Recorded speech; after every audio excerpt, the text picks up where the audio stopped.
Chapter Yvonne, get in. When I realized I was given a second chance, our yacht had already started taking on water. The lifeboat could only hold 2 people. Of the 3 of us, only Hendrix knew how to operate it, so one of the spots had to go to him. There were 2 left fighting for the spot. After a fierce internal struggle, Hendrix finally extended his hand toward me. However, I took a step back, rejecting his offer. Hendrix, save Yana. I would never carry the weight of someone's death on my shoulders again. Upon hearing this, Hendrix seemed to breathe a sigh of relief. Even his furrowed brows relaxed. Without hesitation, he grabbed Yana's hand and guided her to the lifeboat. Yvonne, you're my fiancée. I would have chosen you, but you insisted that I take Yana. Stay put. I'll definitely come back for you. With that, he left with Yana, not sparing me another glance as if afraid I might change my mind. How ridiculous. Did he think everyone was like him? The last life played out similarly?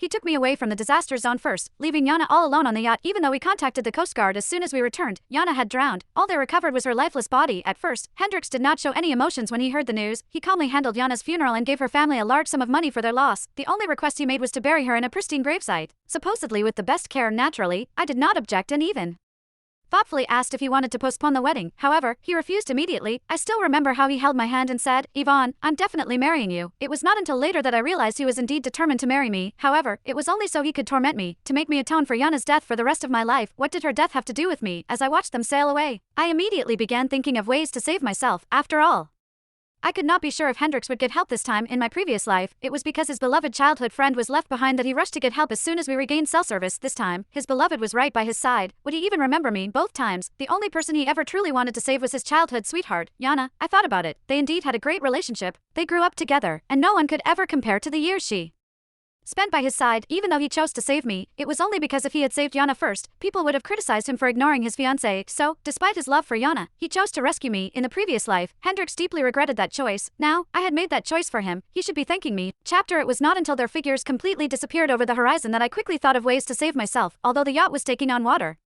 there were still many useful things on it. As I watched the rising water, I hurriedly went inside the yacht and found the swim rings and life jackets I had brought to the trip. I had prepared several swim rings in advance because I could not swim but wanted to join in the fun. Now they were coming in handy. I hastily put on a life jacket, inflated the rings, and slipped one around my body. I then dug out the remaining few packets of chocolate and bottles of water. When the yacht finally sank completely, I took a deep breath and began swimming toward the shore. Although this was out at sea, it was not entirely desolate. Fishermen frequently passed by to fish, so I knew I would be saved if I could encounter a fishing boat. Unfortunately, it was the dead of night. Even if there were fishing boats nearby, the loud engine would likely drown out my cries for help. Despite that, I did not give up. I kept swimming toward the shore with all my strength. However, fate seemed to be out for me.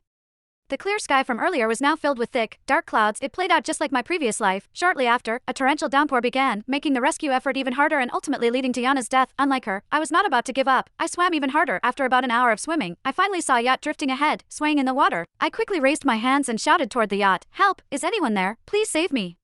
Save me!"